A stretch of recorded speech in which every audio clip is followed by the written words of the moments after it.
Beyond Tolerance and Pleasure. By P. A. Payutto, for Dhamma. Dear honorable participants of this World Summit, it seems that human civilization has arrived at a turning point. This turning point is a summit that we cannot move further up, but only come back or go down. We should make a stop to ponder what to do. If the top is spacious and nice, it might be good for us to stay and thrive. The summit of all summits. Due to scientific progress, human beings can now enjoy all kinds of pleasure and extreme prosperity through technology. Alone at home or anywhere, however remote, a person can learn of almost everything happening in the world or take part in almost every activity going on elsewhere. However, people also begin to feel that no one, anywhere on earth, however well protected and sound, can really be safe and secure. The same globalizing technology that has brought about the new economy has also made possible the new kind of war. It has long been realized that modern scientific and technological progress does not lead to real peace and happiness. Albert Einstein wrote 71 years ago, in his message to the 1932 Disarmament Conference. As it is, the hardly bought achievements of the machine age in the hands of our generation are as dangerous as a razor in the hands of a 3-year-old child. The possession of wonderful means of production has not brought freedom, only care and hunger. Worst of all is the technical development which produces the means for the destruction of human life, and the dearly created products of labor. In our so-called civilization, humankind has created, along with law and order, wars and conflicts. Peace has been broken easily and frequently. The advances of civilization have also generated tools of destruction that are higher developed and more effective than those made for constructive purposes. Moreover, economically, more wealth has been exploited for war and defense than that used for the promotion of human welfare, far more beyond comparison. In spite of all that we have developed in the name of civilization, human beings still cannot live peacefully amongst themselves. With more advances in civilization, economic and social development thrives at the expense of the environment. Now, humans cannot live peacefully with nature. Threatened by the degeneration of the ecosystems, people have gathered for 2 Earth summits, both of which have produced doubtful results. Moreover, in spite of all the development and advances, a human being, as an individual, cannot live peacefully and happily with himself or herself. That is, he or she does not find peace and happiness inside. In the midst of all kinds of pleasures, equipped with comforts and conveniences, civilized people are not really peaceful and happy. In reality, the lack of this internal peace and happiness has forced people to search for insatiable external pleasures and thus come into conflict with one another and exploit nature. It is this wrong way of life that has led to unsustainable development, to advancement at the expense of peace and happiness, both inside and outside, both social and environmental. Since development is the core of current civilization, unsustainable development leads to unsustainable civilization. However, as the above-mentioned lack of internal peace and happiness is the result of human misdirected development, we still have hope that a redirection of education can solve the problem. But, when an individual finds no place or time to feel secure, he loses the last vestige of internal peace. It is as if the loss of external peace recoiled to root out internal peace. The loss of peace can be at the point of no return. This is the failure and utter ruin of civilization. Here, one can imagine how very important it is to find a solution. That is why we are now at the summit of all summits. The 3 motives adverse to peace. Even though the problem is now very serious, a solution is possible.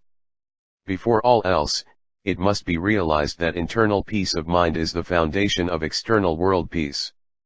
At the same time, we must admit that external organization and arrangements are necessary for, or at least, favorable to, the cultivation and the maintenance of an inner peace of mind. Fundamentally, inner peace is stirred or broken by the 3 kinds of selfishness. 1. Craving for wealth and pleasures, tanha. 2. Desire for power and authority, mana. 3. Clinging to view, theory or ideology, thitti. These 3 motives, if mismanaged, will not only break inner peace of mind, but bring one into conflict with neighbors or lead one to exploit or cause troubles to others. Throughout history, innumerable wars and armed conflicts between nations and states, however ostensibly claimed, have almost all originated from the motives of craving for wealth or power or both. In 1910, William James, a highly respected American philosopher and psychologist, said in his pacifist statement, "The moral equivalent of war. History is a bath of blood. Greek history is a panorama of jingoism and imperialism, war for war's sake. Those wars were purely piratical. Pride, gold, women, slaves, excitement, were their only motives. Our ancestors have bred pugnacity into our bone and marrow. Peace in military mouths today is a synonym for war expected. The intensely sharp competitive preparation for war by the nations is the real war, permanent, unceasing, and that the battles are only a sort of public verification of the mastery gained during the peace interval." He also wrote, "Modern war is so expensive that we feel trade to be a better avenue to plunder. On a larger scale, those wars and cases of bloodshed were waged in the name of faith and religion. Whether they were holy wars or religious persecutions, almost all were driven by the third motive of clinging to view and ideology. Profit-oriented versus welfare-oriented. These three motives influence human beings not only at a national or tribal level, but at the interpersonal level of everyday life. Here, it is really global and, as it is here that the problem starts. It is here that the whole story should be understood and solutions sought. Under current social, political and economic systems and conditions, people are lulled to believe that the goal of a job or profession is to get rich. Making money is overstressed to the disregard of making a living.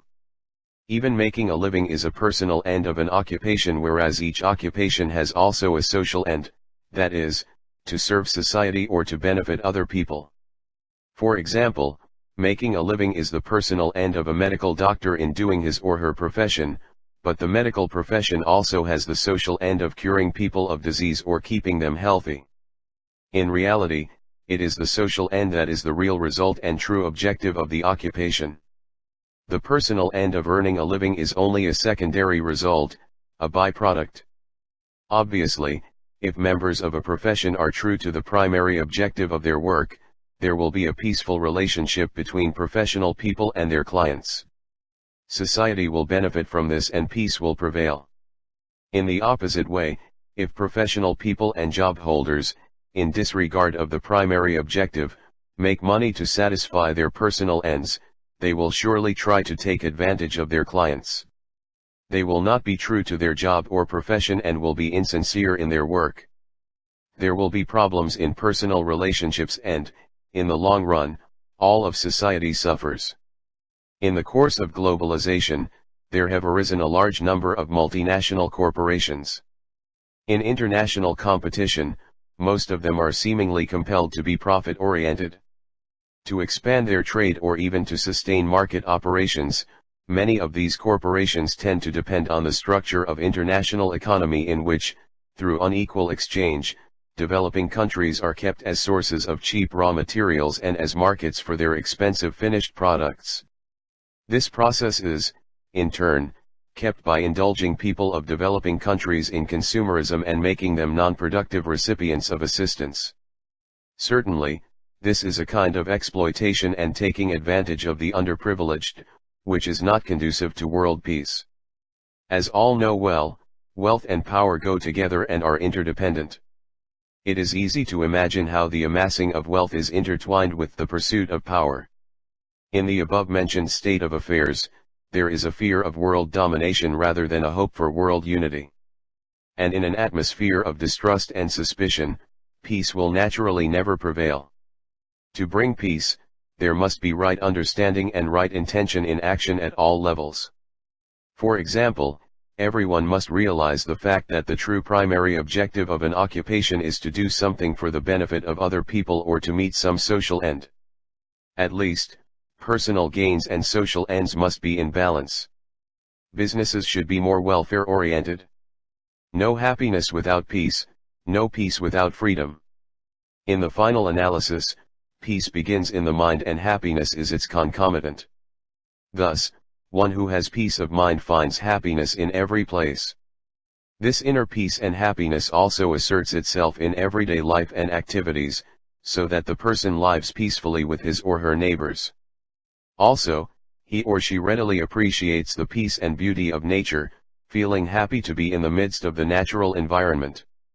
Therefore, it is natural that one who has peace and happiness in the mind would not invade his or her neighbors and would not destroy the environment. Fundamentally, inner peace and happiness in the mind is relatively independent of external material pleasures. This independence makes one free from the basic circumstances and conditions that bring one into conflict with neighbors or force one to exploit nature.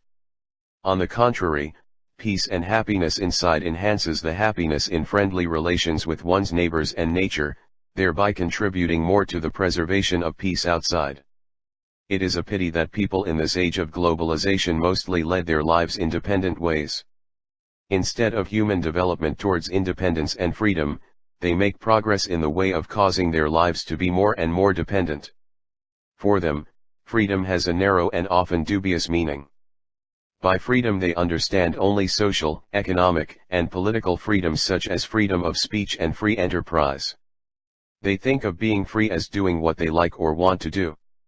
Only some decades ago, modern people, following the idea of mastery over nature, were free to exploit natural resources, but now we are forced to restrain their abuses. People in developing countries may be free to criticize their government here, but, unknowingly and/or unconsciously, they must obey the restraints imposed by multinational corporations in another corner of the world. Freedom is relative. True freedom is thoroughgoing and it is, at all levels, indispensable to peace. As the inner peace of mind is indispensable to peacekeeping outside, freedom of mind is indispensable to the maintenance of inner peace. This inner or spiritual freedom consists in the ability to free one's mind of undesirable motives, especially greed, hatred, and delusion. For example, one should always keep the mind free from the desire to exploit one's neighbors or nature and is able to do away with it whenever it arises. This includes the preservation of the mind cleared of the above three forms of selfishness, namely, craving for wealth and pleasures, desire for power and dominance, and clinging to view and ideology. To realize true freedom, right human development is required. New generations of free people can be raised through right education. True education brings about a real change in human character. The three principal qualities of liberality, universal love, and wisdom must be cultivated in place of greed, hatred and delusion. This means education must also be thoroughgoing. It is surely not the development of the ability to make money and is not merely training to make a living. It is not merely the development of human resources to serve social and economic development either. It is the transformation of humans from conquerors of nature into sustainers of global well-being. Happiness that is independent of pleasures. The way people seek happiness today is detrimental to peace. Under the influence of consumerism, modernized people seek sensual pleasures for happiness. In this way, they have made their happiness more dependent on external material gains. Instead of achieving happiness, they find themselves farther away from it. As their happiness becomes transient, these insatiable beings chase happiness and never find it. While more material pleasures are needed to kindle this transient happiness, it is natural that these people have been brought into more mutual conflicts and that natural resources have been exploited beyond the capacity of the Earth's life support system. In this way, unsustainable development results and world peace could never be realized. This is why right development and right education are needed. In the right process, we accept the fact that the basic minimum peace, even the inner one of the mind, is based on the fundamental freedom of being free from poverty and from life-threatening conditions. Average people need a number of external material pleasures for their happiness. By right education, their happiness becomes more independent of external material pleasures. They become materially easier and easier satiable. The more they are educated, the less material goods are needed to make them happy.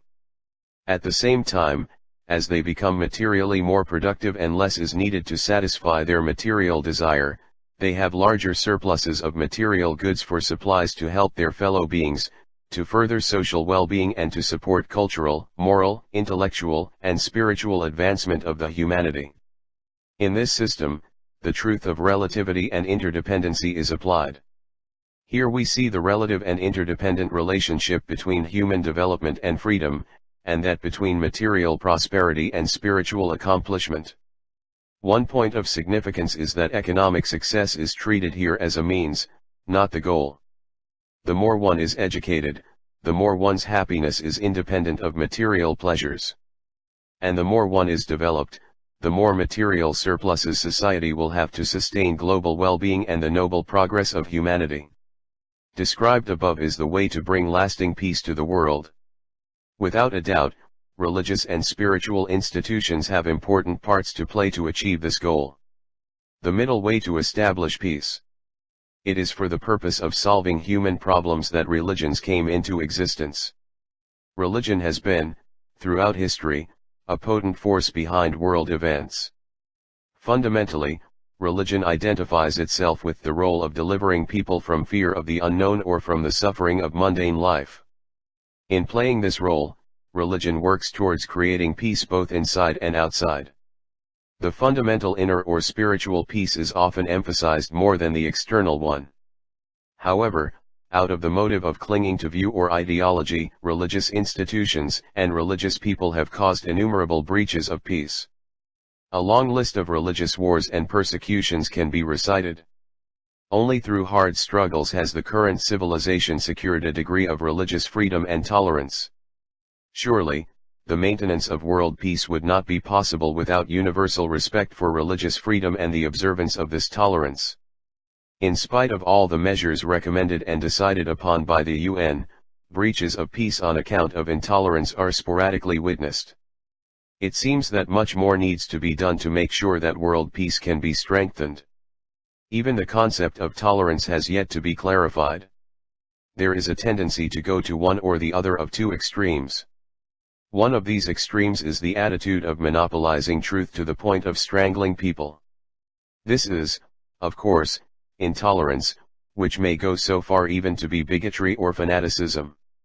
An intolerant person thoughtlessly refutes others' ideas and assumes that all people must convert to his or her faith. They may develop hostility and a tendency to force others to adopt one's religion. This surely leads to conflict and persecution. The other extreme is the attitude of pleasing people to the point of strangling truth. One may say that all religions teach the same thing or that the teachings of all faiths are right and true. One should develop right attitudes toward people on one side and toward knowledge and truth on the other. Friendly relations with one's neighbors should be maintained. A compromise between people can be worked out by adjusting feelings, desires, and interests. We can compromise with neighbors, but we cannot compromise with nature. To maintain friendly relations among people who hold different views of truth does not mean that they will have to compromise their views or to compromise truth. To do so would amount to a human conspiracy to blind humanity. Truth is as it is. Things are as they are in the ways of the natural order. We have to learn to know them and treat them with knowledge. Of what we know it is right to say that we know. And of what we do not know, it is right to say that we do not know. In short, one should treat neighbors with loving kindness and compassion, but relate to nature and truth through learning and knowledge. This is the middle way for people to live peacefully with one another, while at the same time being free to proceed to search for knowledge and truth. Religious harmony in support of freedom. Broad-mindedness is not merely the willingness to accept other people who hold different views of truth and live peacefully with them. To be really broad-minded, people, while professing different faiths, must be willing to cooperate and work together to achieve global well-being. Peaceful and cooperative relations must help further the search for knowledge and truth through freedom of thought and discussion. This may be a step forward beyond mere tolerance. King Asoka heralded a new era of religious freedom and harmony in support of intellectual freedom when he declared the following in his Rock Edict 12 about 2,315 years ago. There should be growth in the essentials of all religions. Growth in essentials can be done in different ways, but their root is restraint in speech, that is, not extolling one's own religion and condemning the religion of others without good cause. Concord, therefore, is good. One should listen to and respect the doctrines professed by others. People of all religions should be well learned. The foundation of a lasting peace must be made firm by the strengthening of the two layers. The outer one consists of freedom from poverty and the absence of all the vices that threaten basic human security, such as drug abuse, trafficking in humans, international unfair trades, and the exploitation of natural resources.